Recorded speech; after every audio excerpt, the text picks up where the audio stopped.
The road ahead was nothing but a black void, swallowed by the night. My headlights cast weak beams through the thick fog, barely illuminating the pavement beneath me. The radio sputtered with static, the silence between the crackles pressing in around me. I gripped the wheel tighter, trying to shake the unease creeping up my spine. This trip was supposed to be an escape, a chance to clear my mind. No destination, no plan, just me, an open road, and a full tank of gas. But somewhere along the way, I had made a wrong turn. My GPS had given up hours ago, leaving me stranded in unfamiliar territory with nothing but the dim glow of my dashboard for company. Then, movement. A flicker of something in my peripheral vision, shifting just beyond the line of trees. My pulse quickened as I eased off the gas, scanning the roadside. That's when I saw it. A structure loomed ahead, barely visible through the tangled branches. An old, abandoned cabin stood just off the road, its wooden frame twisted with age, its shattered windows dark voids against the rotting walls. It looked long forgotten, left to decay in the depths of nowhere. And yet, a single light burned inside. I told myself it was probably just my imagination, maybe a reflection from my headlights. But as I sat there, staring, the light flickered almost like a candle swaying in the wind. A chill crept up my spine. I should have kept driving. I should have ignored it, but curiosity got the best of me. I pulled onto the narrow dirt path leading to the cabin, my tires crunching over gravel. As soon as I turned off the ignition, silence swallowed everything. No chirping crickets, no rustling leaves, just an unnatural stillness that made my skin crawl. Stepping out, I felt the air shift, heavy and oppressive, like something unseen was watching me. The closer I got to the cabin, the more the hairs on my arms stood on end. The wooden porch groaned under my weight as I approached the door. It was slightly ajar, swaying gently as if inviting me in. I hesitated before pushing it open. The smell of damp wood and decay hit me instantly, and I gagged. My flashlight's beam cut through the darkness, revealing a small, dust-covered room. Broken furniture lay scattered, and deep scratches marred the wooden walls long, jagged marks that didn't look natural. Then, the whispering started. Soft, unintelligible murmurs that seemed to seep from the walls themselves. My breath hitched as I turned in circles, trying to pinpoint the source. "Hello," I called out, my voice barely above a whisper. No response. Just more whispers, growing in volume, overlapping each other like a chorus of unseen voices. Then, a shadow moved in the corner. At first, I thought it was a trick of the light, but it was too distinct. A tall, hunched figure, its shape barely discernible against the darkness. My blood ran cold as it shifted, slowly turning toward me. I couldn't see its face, just a void where features should be. Then, it stepped forward. I stumbled back, my flashlight flickering wildly as the air around me turned ice cold. The whispers became frantic, overlapping in a chaotic frenzy. The shadow advanced, its form shifting, distorting like smoke in the wind. I ran. I don't remember how I made it back to my car, but I do remember the feeling that suffocating dread clinging to me like a second skin. As I fumbled with my keys, something slammed against the car door. I screamed, barely managing to lock the doors as I turned the ignition. The headlights flickered on, illuminating the cabin, and the thing standing in the doorway. It was no longer just a shadow. It had formed now an impossibly thin figure with elongated limbs and hollow, sunken eyes. It tilted its head, watching me with an unnatural stillness, and I floored the gas pedal, tires kicking up dirt as I sped down the road. In my rearview mirror, I saw it standing in the middle of the path, watching, its form slowly fading into the night. I drove until dawn, not daring to stop. Only when I reached the next town did I finally pull over, my hands shaking as I gripped the steering wheel. I threw open the door, stepping into the morning light, desperately scanning my surroundings. Nothing, just an empty parking lot, and the faint hum of civilization in the distance. But I wasn't convinced I had escaped. The feeling never left me. Even in the motel, door locked, curtains drawn, I felt it watching. Sleep came in restless fragments, filled with whispers and a shadow beyond the window. I woke, heart pounding, drenched in sweat. Whatever was in the woods, it hadn't stayed behind. It had followed me.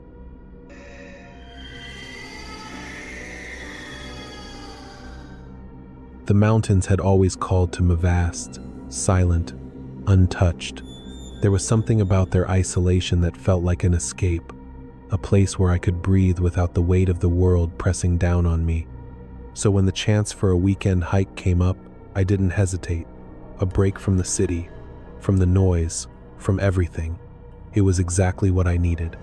The morning air was crisp. The sky stretched in an endless expanse of blue, and the trail ahead wound through the trees like a forgotten path to nowhere. My boots crunched over dry leaves, the only sound in the eerie quiet. It wasn't a difficult hike, just a few hours to reach a lookout point before turning back. But as I moved deeper into the wilderness, a strange unease settled over me, subtle at first, like an itch I couldn't scratch. Something about this place wasn't right. The higher I climbed, the thicker the fog became. At first, it was just a light mist, clinging to the ground like a gentle veil, but as I ventured further, it started to settle in, cold and dense. I couldn't see more than a few feet in front of me, and with each step I felt the air growing heavier, like something was pressing down on me. I wasn't sure how long I had been walking when I first noticed the figure. At first, I thought it was just a trick of the fog, something my eyes were playing on me. But as I drew closer, it became clear, too clear to ignore. A man stood in the middle of the path, his back to me. His clothes were old, worn and tattered, like he had been wandering this mountain for years. The man didn't move. He didn't even acknowledge me as I approached. I stopped in my tracks, my heart skipping a beat. I called out, "Hey, are you okay?" No response. I took a few cautious steps forward. The air seemed to grow colder with each step. There was something about this man that didn't sit right with me. He was standing so still, almost unnaturally so, and there was a strange heaviness in the air surrounding him. "Hello?" I called again, louder this time, but still there was no response. It was as if he couldn't hear me, or worse, didn't want to. My instincts screamed at me to turn around, to leave before things got worse, but my legs wouldn't move. It was as if some unseen force was holding me in place. I forced myself to step closer, reaching out, trying to shake him, but as my hand neared his shoulder, the fog around me seemed to thicken, and I froze. The man suddenly turned around. His face was pale, lifeless, and his eyes, those eyes were wide open, staring at me with a chilling intensity. His mouth hung slightly open, as though he was about to speak, but no sound came out. The air around him seemed to pulse with an unnatural chill, and the silence between us was deafening. I couldn't move. My feet were glued to the ground, my body locked in place. A sickening feeling twisted in my stomach as the man began to speak, his voice rasping like dry leaves scratching against stone. "Don't go any further," he warned, his voice barely audible over the wind. But there was something in the way he spoke, something desperate, something almost pleading. I wanted to ask what he meant, to demand answers, but the words caught in my throat. His eyes never left mine, and his gaze was so penetrating that it felt like he was seeing into my soul. "You're not supposed to be here," he whispered. The wind howled through the trees, drowning out his voice, and in that moment something snapped within me. My legs finally obeyed, and I turned to run, the figure's warning echoing in my mind. I didn't know what he meant or what was happening, but I knew I had to get away. I sprinted down the trail, my breath coming in ragged gasps, the fog closing in around me like a wall. The farther I ran, the more the landscape seemed to change. The trees looked different, the rocks unfamiliar, and no matter how fast I moved, the path seemed to stretch on forever. I stumbled and fell, my hands grazing the cold, damp ground. When I looked up, I saw something that froze the blood in my veins. A cold dread settled over me. I wasn't alone, and they weren't human. I ran, the figures in the fog always just behind me, unseen but never far. I heard them soft footsteps, the rustle of movement, but I never looked back. At last, I reached the trailhead. The fog was gone, the sun setting, the figures vanished. Yet, the feeling remained. They were still out there, watching, waiting. I'll never return to that mountain.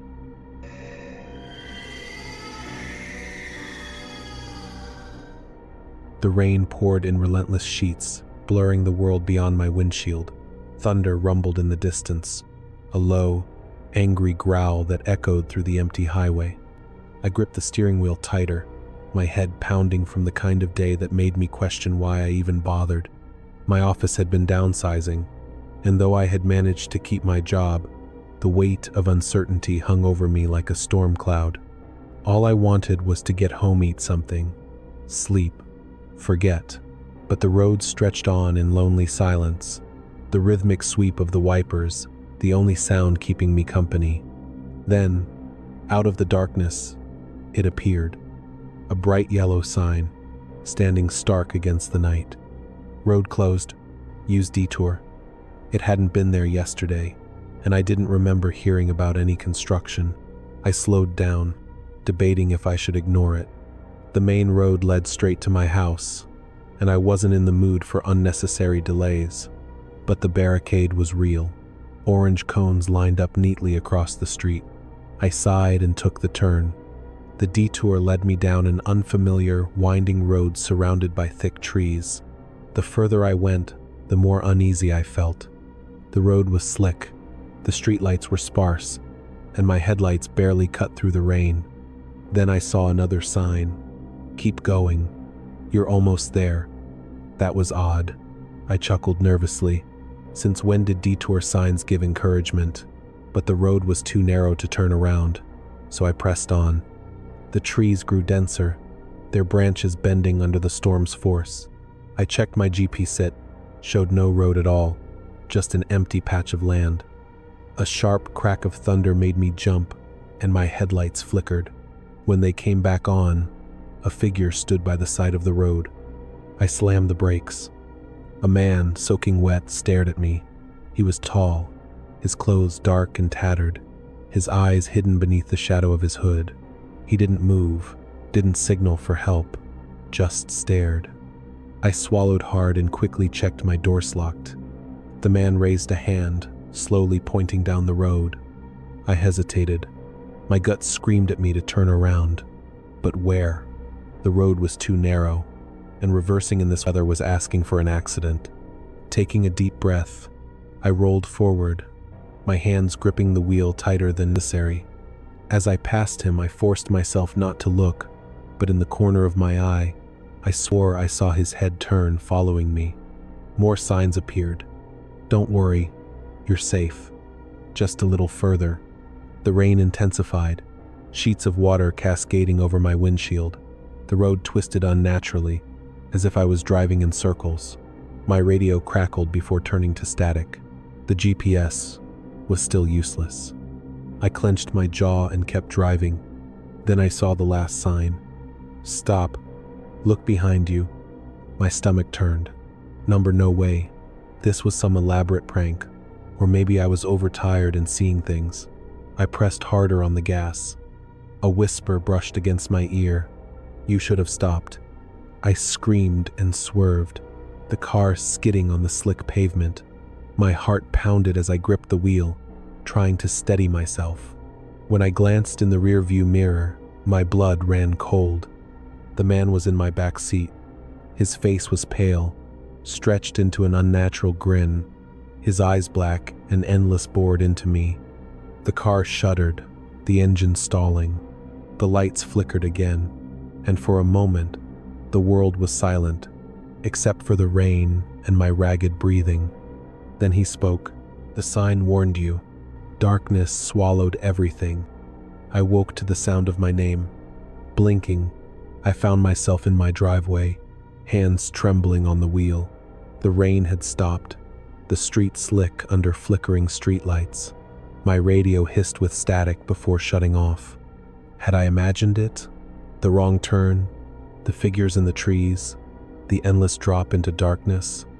I stepped out, legs unsteady, a brittle crunch. At my feet lay a shattered yellow detour sign. I never took that road again.